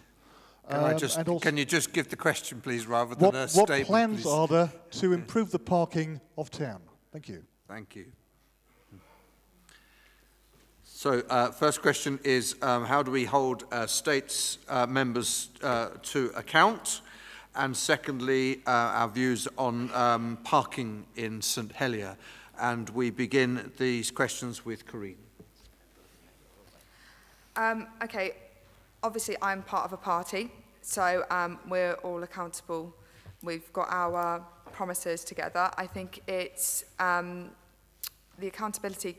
You've probably got to be a bit more careful with independent candidates because you're not sure where their alliances lie until they're elected. So I think it is important that, you know, the public are aware of any alliances that are in place. With regards to population and lack of parking, I think this kind of ties in a little bit with planning. A lot of accommodation is being passed to build flats, etc., without parking being factored in. And I think that needs to be something that needs to be looked at. I don't think it's fair to assume that if somebody wants to live in town, that they shouldn't have the right to have a car, especially with young families. Like I said, I'll go back to the same lady that I spoke to on the doorstep. She wants to go and do her shopping. She has 3 young children, and she can't park her car near her home. It's unacceptable, really. So that's something that really needs to be looked at.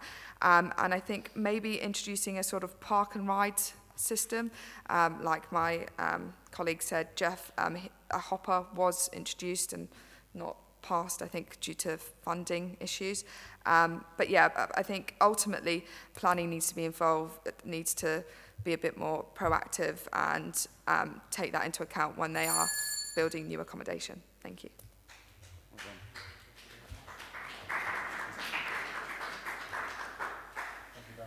Yeah, as far as accountability is concerned, unfortunately, there's not a lot you can do except to vote somebody who you feel hasn't done his job properly out at the next election. And that's only going to be every 4 years. And that, of course, will apply equally to the reform candidates who say they're accountable. But if they don't live up to it, just like everybody else, they'll get voted out in 4 years' time.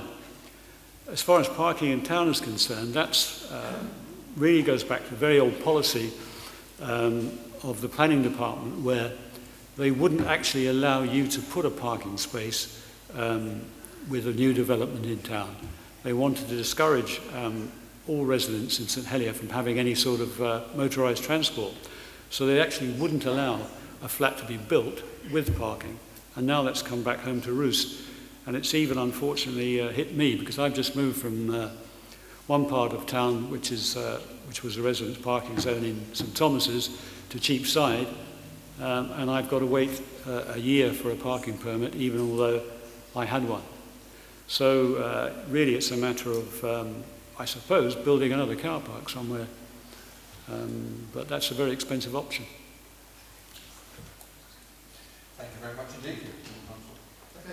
I think accountability is possible, and accountability should be much more transparent. If elected, I believe I have 2 levels of accountability. One is to the Reform Jersey as a party, because we have a constitution and we have decided that we will work on that and we will work together, and I owe that to the group that I work with. And second, most importantly, accountability in terms of my voting record in the States. I should be there, I'm employed to be there, I should know exactly what's going on, I should be prepared, and I should be willing to vote in the correct way according to the correct outcomes in the opinion that I have. That is absolutely possible, and there are ways to do that. We just simply publish everybody's voting record on a termly basis. It's a very simple thing to do. The second thing is in terms of parking, there are some difficulties because there are a finite number of parking spaces, and there's some difficult truths that have to be faced.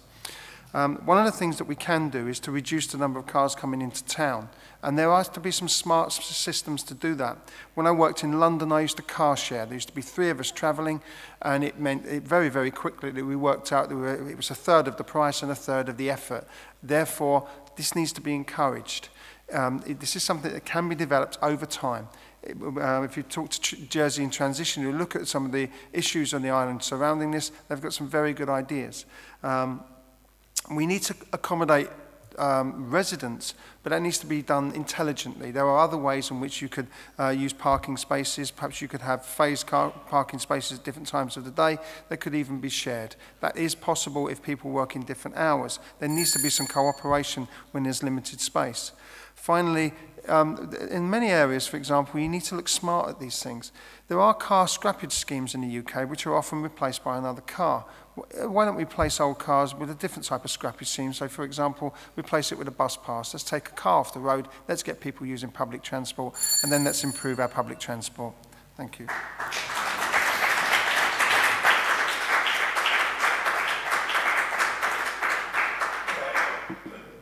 I think in terms of accountability, increased transparency is the key, and making sure that the public have access to things like minutes of meetings. Quite often there are no minutes of meetings available, so you have no idea what has been discussed.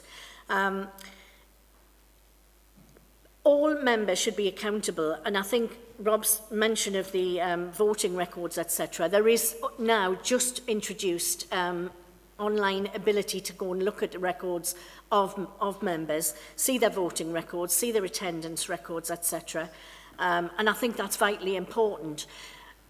States members are there to serve you. You should know whether they're attending, whether they're there voting, because even if they're attending, they may not be voting. There's quite a lot of times people are in attendance, but they're not actually in the room voting. So I think as a matter of common sense, really, you're paying for states members, you should be able to check and see what kind of service you're getting.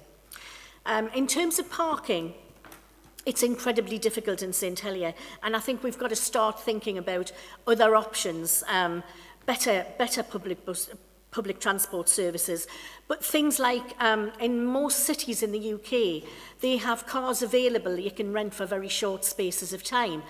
They're just on the street, you do it online, you go and pick the key up from a particular place. Now that may work for a lot of town residents. They don't necessarily need a car all of the time, but if they could use a car for 2 hours on a Saturday afternoon and pay very little for it, proportionately, that may work for many people. If we looked at those kind of options, we can reduce the number of cars needing to be parked in town with the better transport services and more options like car sharing, like cars that are available for very short-term hire, and try and make it as convenient for people as possible. People use cars for convenience.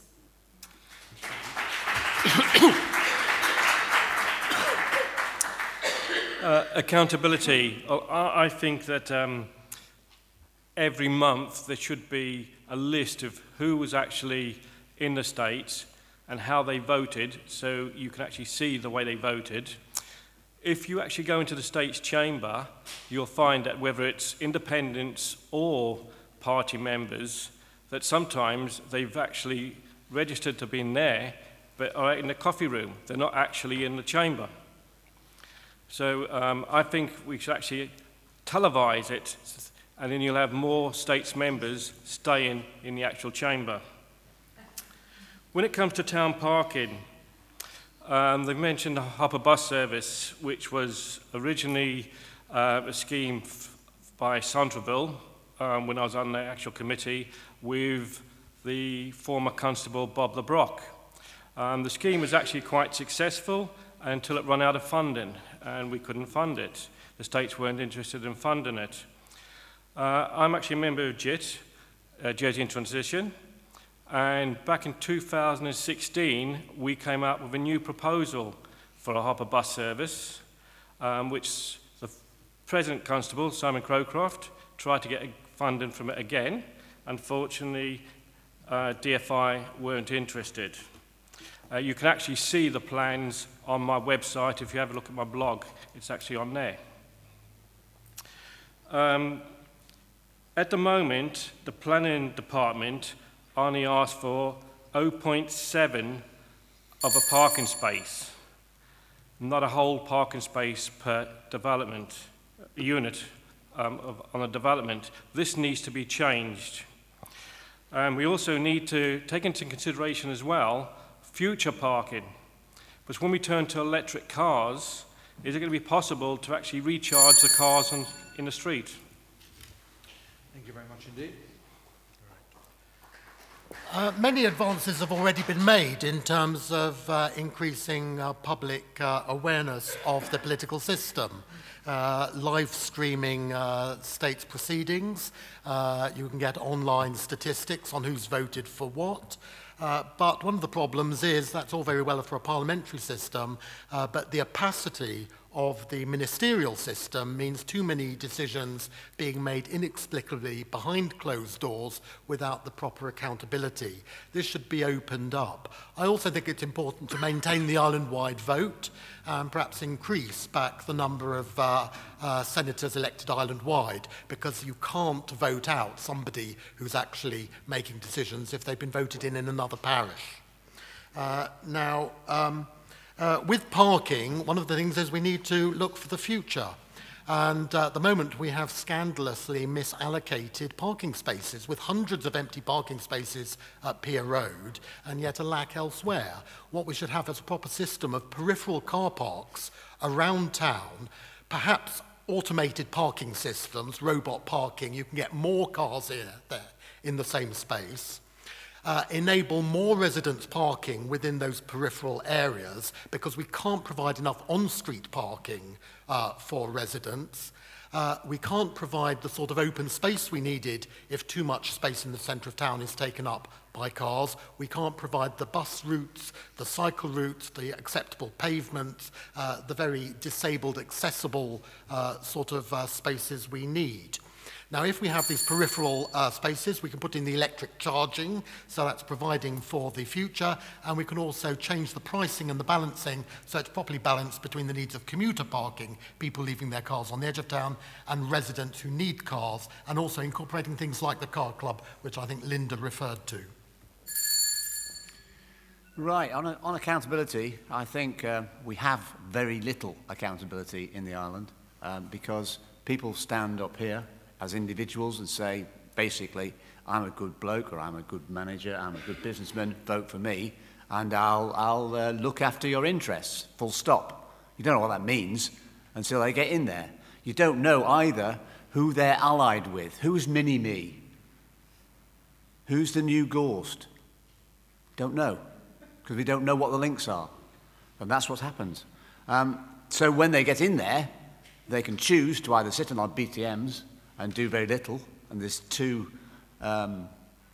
candidates for senator who actually scored no propositions, no questions, no nothing on their record recently in the paper, and yet they're standing for senator. One wonders why.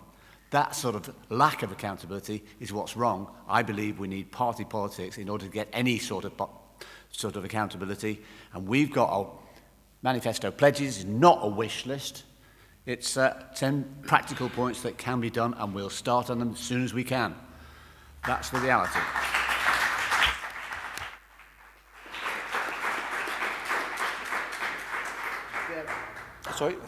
There are two issues which are the bugbear of my life, in that they're very difficult to solve. One is bad neighbours. When that comes, I groan. And the other one is parking, because basically the island has too many cars. We love our cars. I don't know what the average is now, but it's enormous a number of cars on the island. And that is always going to be difficult. We've mentioned, I think, park and ride systems, because that's one of the problems. I think we can do that. I think I've also heard recently that residential parking, the fees have been ramped up recently. I'd like to bring it down again.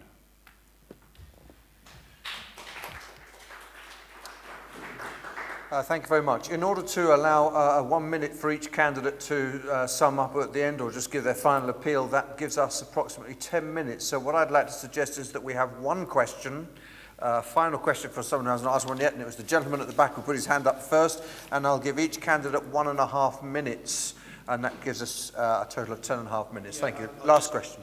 Sorry, I'd just like the candidates' views on insecure employment models such as zero-hour contracts, fixed-term contracts, which many companies like to exploit workers on, and also the draconian employment laws where people could be unfairly dismissed, and even if it went to a tribunal, they're not going to get any more than 6 months' pay.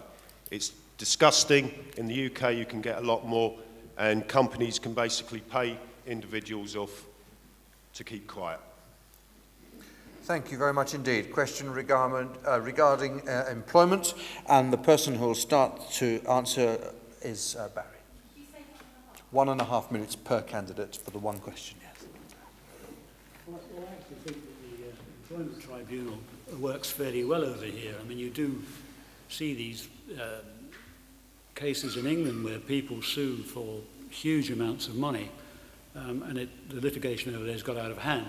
I wouldn't like to see that happen over here, and I don't really think there's any need for us to change at the moment.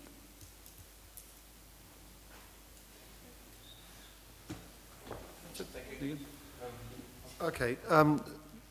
If you have a family, if you want any dignity in your life, you cannot survive on a 0 hours contract trying to work full-time in that way, because you have uncertainty in your income and you have constant worry. 0 hours contracts do not benefit the employer as much as people think, because you have an inconsistent workforce, you cannot train them effectively, and you have no loyalty from your workforce. So yes, I think the misuse of 0 hours contracts is one of the worst things that can happen in employment, and it needs to stop. In terms of fixed-term contracts, that can be very similar. You need to know a long-term future for your own work, and you need to have some dignity and some rights in your work. In terms of employment laws, I am a trained caseworker with the union, and a negotiator, and I've worked on a number of cases which, yes, the outcomes are very, very poor, and they need to be changed. If somebody loses their job for the wrong reasons, or because a manager is unfair, or because of the bullying culture that's been talked about before, they deserve proper compensation, and they deserve to have the rights to have their job back, because it is not their problem. We need to give dignity to our workforce. In a civilized society, an intelligent society, there's no reason we can't do that.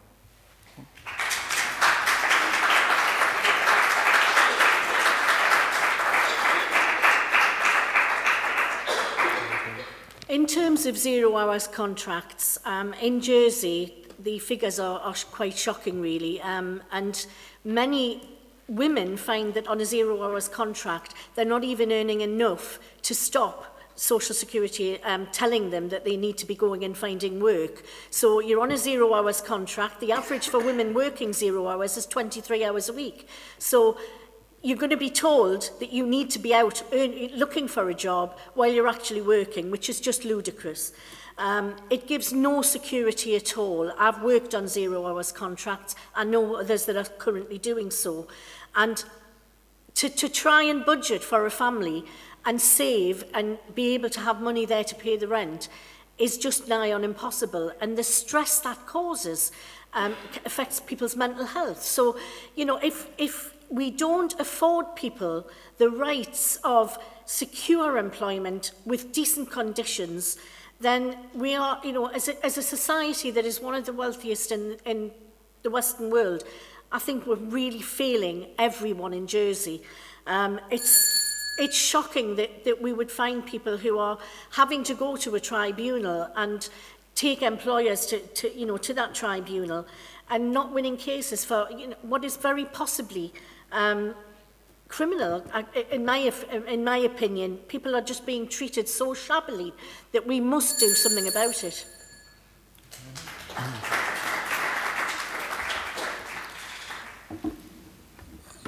0-hour contracts for some people work perfectly well if they're just looking to get a few extra hours work a week to supplement their income.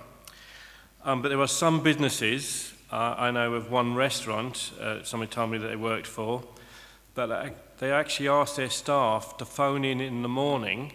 If they thought it was going to be busy, because it was a lovely day, they'd ask them, yes, to come into work. But if it was raining and they thought, oh no, we're not going to be busy today, no, we don't need you. That is abuse of 0-hour contracts, and that type of thing should be stopped. If a shop, restaurant, or whatever the business is, needs staff 30 hours, 40 hours a week, they should actually put them on proper contracts, not 0-hour. If someone is unfairly dismissed, I believe they should be compensated.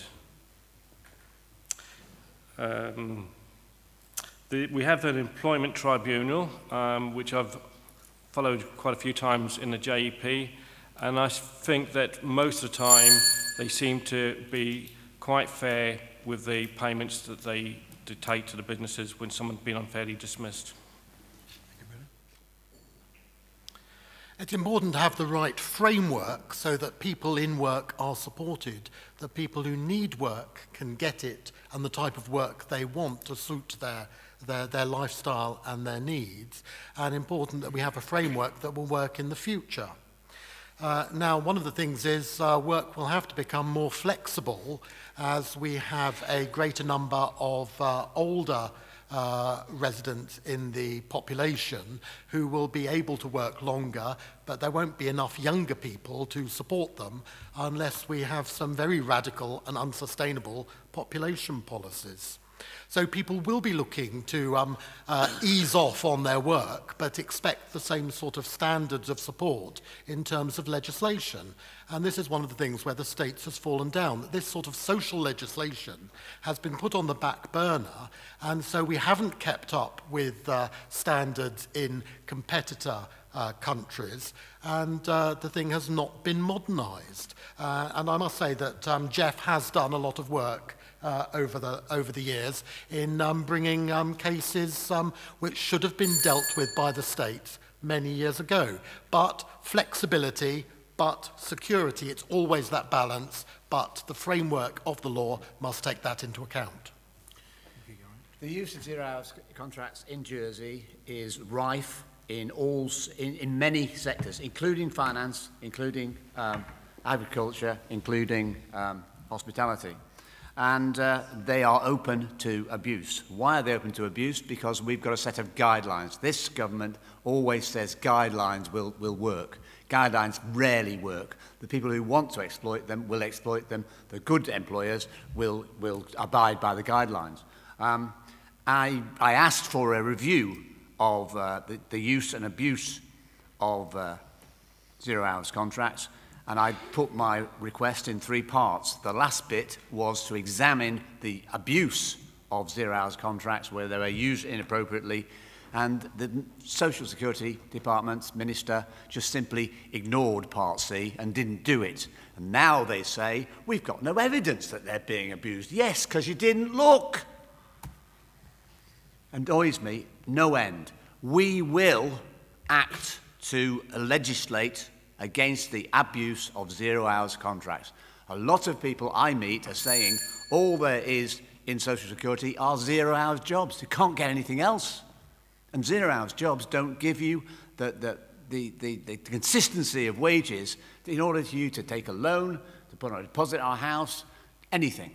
They are a nightmare to live by. And also, with your wages going up and down, you have to negotiate on a weekly basis with Social Security. It doesn't work.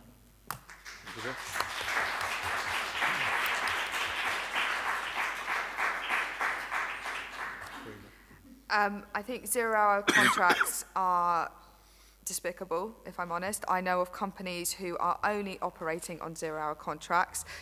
It means that people can't get mortgages because if you're on a zero-hour contract, you will not be approved for a mortgage. A lot of these people are expected to go in every single day and do a full week's work. Well, why not give them a permanent contract then?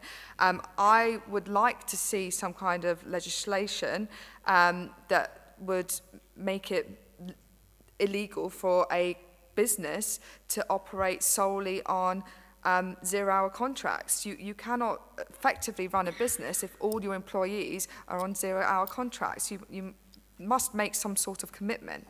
I think it's causing instability across the board, and some of these contracts even go to the point of stating that you can't get another job as well, which is just it's not fair.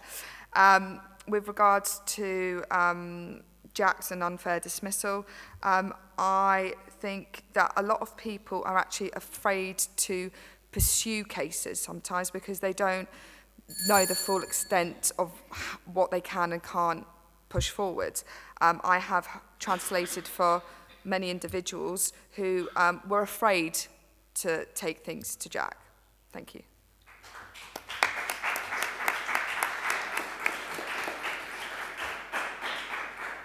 Thank you very much indeed, candidates. In a moment, I'm going to ask each one to sum up or whatever they'd like to do for 1 minute. The bell will go after 1 minute, and please finish your sentence immediately. I could just ask the candidates to do that. I will do that, starting with candidate 1, going to candidate 7, just to allow them to collect their thoughts. I'd just like to say a thank you this evening to the Town Hall team for setting up the room for us, to our wonderful timer here, who just happens to be my wife. And a reminder, of course, that the election day, I don't need to tell you, is on the 16th of May, 8 a.m. to 8 p.m. Polling station is at Springfield Stadium, and you can vote for a maximum of 3 candidates for deputy in St Helier District 2. And finally, a thank you to you for coming this evening and to asking your questions of the candidates, and I'd like to invite them to sum up in 1 minute, starting with Rob. I think I'll stand up because my legs are going to sleep, to be honest. Okay, you ready to start? Okay. Jersey needs a new voice and a new organisation in its politics. For too long, well-meaning individuals have been like a rabbit in the headlights when faced with the power of the Council of Ministers that has led to poor policy and poor long-term implications. Policy needs to be thrashed out in advance through thoughtful people debating openly before they get to the state, so there is meaning in their opposition. We need real opposition, we need real leadership built from grassroots understanding of the policies that affect real people's lives, an understanding of the growing poverty on this island and a willingness to address it. I urge you to take the step for a new politics of coherence, of unity, and of intelligence and of care. I urge you to vote Reform. I urge you to vote for your Reform candidates that are sat here tonight, and for Sam Mezek as Senator, so that we have a new way forward that is brighter for all people in Jersey. Thank you very much.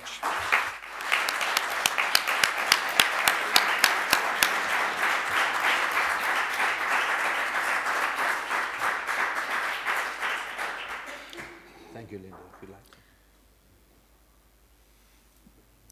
It's an honourable thing to do, to be given the chance to serve your community, and I would not take that responsibility lightly.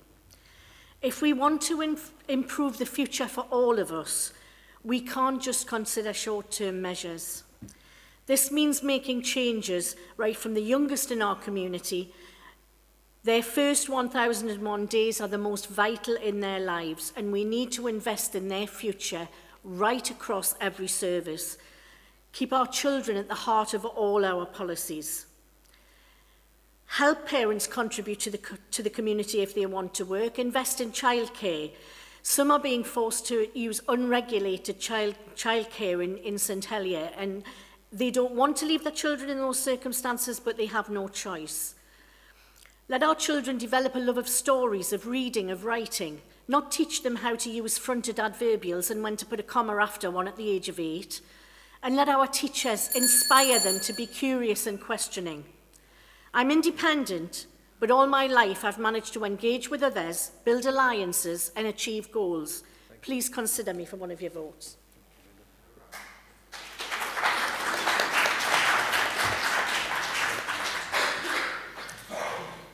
There are no miracle cures or quick solutions to the problems that are going to be facing the new members of the House. But if you honour me with your vote, I will fight your corner to ensure that your future and your children's futures are protected. My politics are not about left versus right. I believe effective politicians need to work together for the benefit of St Helier and the island as a whole, no matter what their political persuasions are. If you, the parishioners, elect me, Bernie Manning, as Deputy for St Helier No. 2, you will have someone with the experience and knowledge to take on the complex issues our state's members are expected to deal with. Please vote for me. Thank you.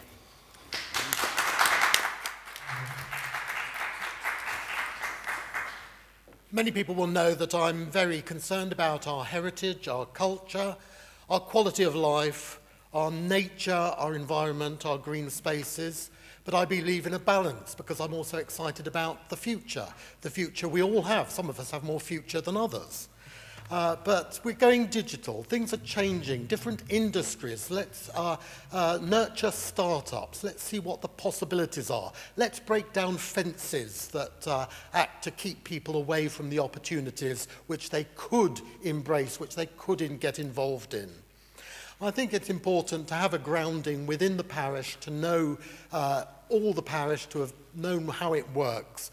But I think it's also important to think we've got to move on, we've got to change. We need to change how the state works with the parish of St Helier.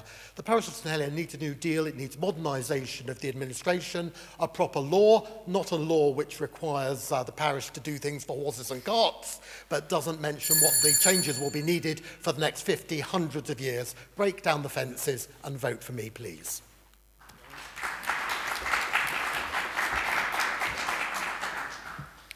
Okay, 17 years in the States as your deputy, and I've still got some energy left, and I've still got some commitment left. Please re-elect me, and I shall get on with the job. I've shown you some of the actions that I have taken, I will continue to take. Better still, give me a bigger team. At the moment, Reform Jersey is 3 members. We are the most active of all the members. We're 1, 2, and 4. In terms of the amount of work we do. Imagine what we could do if we were 6 or if we were 9 or even more. We're standing 18 candidates on the island, 9 in St Helier. Imagine 9 deputies united for St Helier. What a force that would be. Please vote for me. Please vote for Reform Jersey and my colleagues here to assist Sam Mezek in his endeavours of leading this particular government.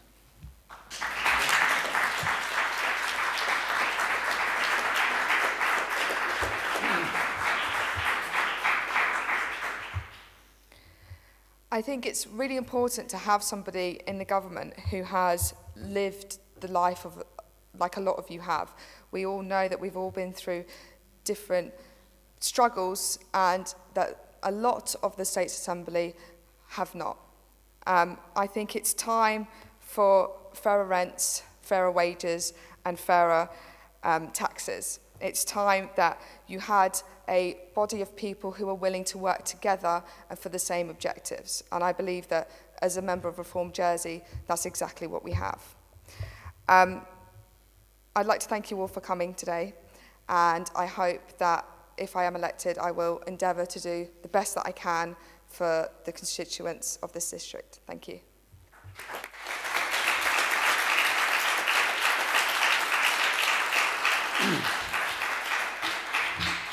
Sorry, firstly, I apologise for not answering the question on zero-hour contracts. In fact, I've worked on a zero-hour contract myself when I was a youngster working as a casual docker in Jersey. I, like Bernie, am not a member of the left or right wing, and I can only offer you my financial and business experience, which I hope will help you all in the future. Thank you.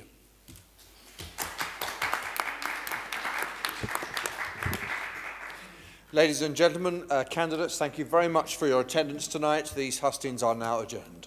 And if I may I thank the Dean for doing his duties tonight, and particularly because I couldn't for the life of me find anybody to timekeep, particularly his wife, who's done such a sterling job. Thank you very much.